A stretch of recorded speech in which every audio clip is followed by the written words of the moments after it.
Bonjour Mathilde Panot. Bonjour. Les agriculteurs poursuivent leurs opérations de blocage ce matin, à l'approche de la région parisienne. En région, est-ce que vous vous appelez à l'amplification de ces blocages? En tout cas, je soutiens les revendications que porte le mouvement des agriculteurs et des paysans. Y compris les syndicats, la FNSEA, les jeunes agriculteurs, vous les soutenez? Alors, vous savez, il faut toujours faire une différence entre ceux qui sont à la tête, et notamment, je crois que beaucoup d'agriculteurs comprennent aujourd'hui qu'on ne peut pas défendre à la fois le métier de paysan et l'agrobusiness, et ceux qui sont en train de manifester. En fait, pas seulement depuis maintenant, mais depuis des mois et des mois, qui expriment une exaspération qui n'a pas été écoutée par ce gouvernement. Donc c'est votre manière de dire, oui, je soutiens les agriculteurs, mais pas la FNSEA. Clairement, vous ne soutenez pas la FNSEA. Bah si, je pense qu'il y a beaucoup d'agriculteurs de la FNSEA qui sont ici et qui pointent un problème sur lequel le gouvernement n'a pas répondu, qui est celui de la question des revenus des agriculteurs. Nous avions déposé le 30 novembre 2023 une proposition de loi qui a échoué à 6 voix près, notamment sabotée par les macronistes et les LR, qui visait à faire des prix garantis pour assurer un revenu digne aux paysans, notamment parce qu'il faut interdire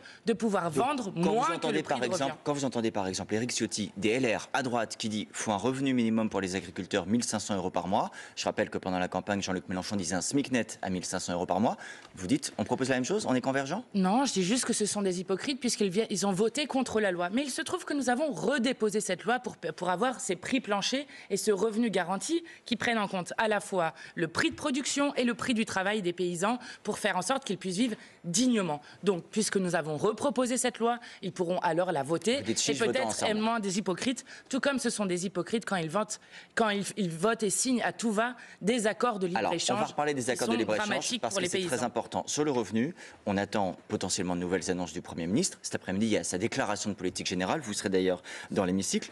D'ores et déjà, vous avez décidé de déposer une motion de censure, même s'il y a des annonces pour les agriculteurs, même s'il y a des mesures qui les concernent?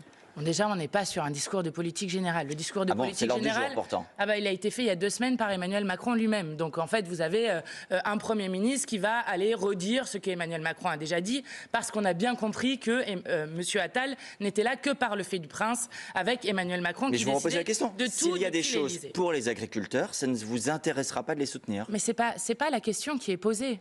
La question qui est posée, c'est l'un des enjeux de cette journée. Oui, non, mais la question qui est posée, c'est de savoir si la légitimité du Premier ministre vient uniquement du monarque présidentiel ou s'il se soumet, comme tous les premiers ministres, sauf Elisabeth Borne depuis 1993, au vote de confiance.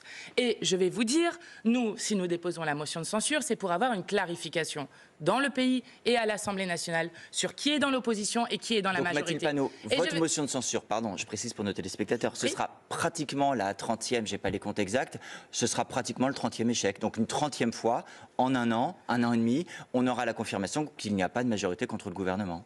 Eh bien, nous verrons. Mais ceux qui ne voteront pas le vote de défiance, vous savez, quand on ne demande pas la confiance aux députés, eh bien, il est normal que les députés fassent un vote de défiance qui permet de savoir qui soutient et qui s'oppose au gouvernement. Et je vais vous dire ce que Gabriel Attal pourrait faire immédiatement avec son gouvernement, que nous avons demandé maintes fois. C'est notamment d'arrêter ce qui a été décidé pour jeudi prochain, c'est-à-dire l'augmentation de l'électricité de 10%, excusez-moi, selon Bruno Le Maire, de 9,8%, qui va avec une augmentation des autoroutes. Bref, une politique de souffrance généralisée et qui concerne aussi les agriculteurs, puisque vous savez que les agriculteurs vont aussi souffrir de cette hausse de l'électricité. Alors, venons-en au reste de leurs revendications. Il y a aussi des plaintes des agriculteurs concernant les normes, ce qui régule les haies, les jachères. Est-ce que vous êtes prête à dire il faut supprimer ces normes, on arrête? Non, alors ça, je ne suis pas d'accord avec cela et je crois qu'il est très important de garder des normes qui protègent à la fois la santé des paysans, la santé de l'ensemble de la population. Vous soutenez les agriculteurs, et les normes mais vous dites environnementales. Non à leurs revendications.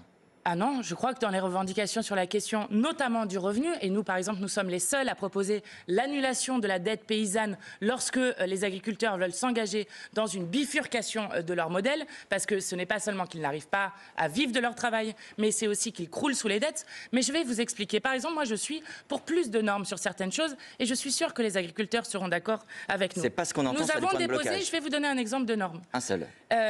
Nous avons déposé une loi pour faire en sorte que par exemple l'ensemble de la viande viande qui soit en cantine scolaire soit de la viande française. Ça s'appelle des normes. Et la question qui est posée par les paysans aujourd'hui, c'est de dire, lorsque des normes s'appliquent à nous sur des pesticides, sur d'autres choses, alors, eh bien, il faut interdire l'importation de produits qui seraient produits avec ces mêmes pesticides. Le gouvernement est d'accord, en l'occurrence, pour dire qu'il y a une réciprocité. C'est la raison pour laquelle il a suspendu, par exemple, les négociations en cours sur l'accord qu'on appelle Mercosur, pour éviter, comme vous le dites, d'avoir des produits importés qui ne correspondent pas à nos... D'abord, l'Union européenne continue les négociations sur la question du Mercosur. Oui, mais la France est contre. Donc, la France parle pour la France. Mais la France ne fait rien, laisse faire des négociations qui continuent. Première chose. Deuxième chose, il se trouve que Emmanuel Macron a signé le traité de libre-échange entre l'Union européenne et la Nouvelle-Zélande, notamment en novembre, avec notamment de la question de la viande et du lait. Alors, vous savez, les producteurs de lait n'arrivent pas à vivre de leur travail. Et puis, non, la semaine dernière encore, alors que les agriculteurs manifestaient déjà, entre l'Union européenne et le Chili, entre l'Union européenne et le Kenya. Donc, ces gens sont des menteurs et des hypocrites. Puisque vous dites, Mathilde Panot, qu'il faut consommer français, vous dites aussi aux consommateurs qui nous regardent, il faudra payer plus cher. Et c'est normal de payer plus cher son panier.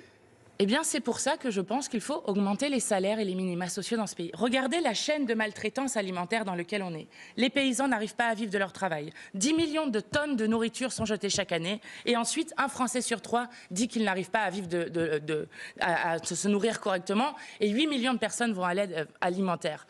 Donc, il faut arrêter avec ce système de maltraitance alimentaire et faire en sorte, effectivement, qu'on dépense plus dans l'alimentation, une alimentation qui est saine, qui est locale et qui protège la santé de toutes et tous. Un tout dernier mot pour conclure, vraiment d'un mot. Après les 300 € des députés, on a appris que les sénateurs avaient augmenté de 700 € leurs frais de mandat. Vous étiez abstenu à l'Assemblée, mais pourquoi pas avoir voté contre ? Alors nous sommes exprimés contre ce point-là. Ensuite, on ne nous a pas fait voter sur le point précis, mais sur un ensemble de mesures, ce qui a justifié l'abstention. Mais nous sommes les seuls à avoir dit que nous n'étions pas d'accord. Pourquoi ? Parce qu'on refuse l'indexation des salaires, on refuse aux gens d'avoir le blocage des prix à la baisse des prix, et par contre, on s'augmenterait, c'est pas possible de faire comme ça. Merci Mathilde Panot d'avoir été sur TF1 ce matin. La suite, c'est avec vous, Bruce.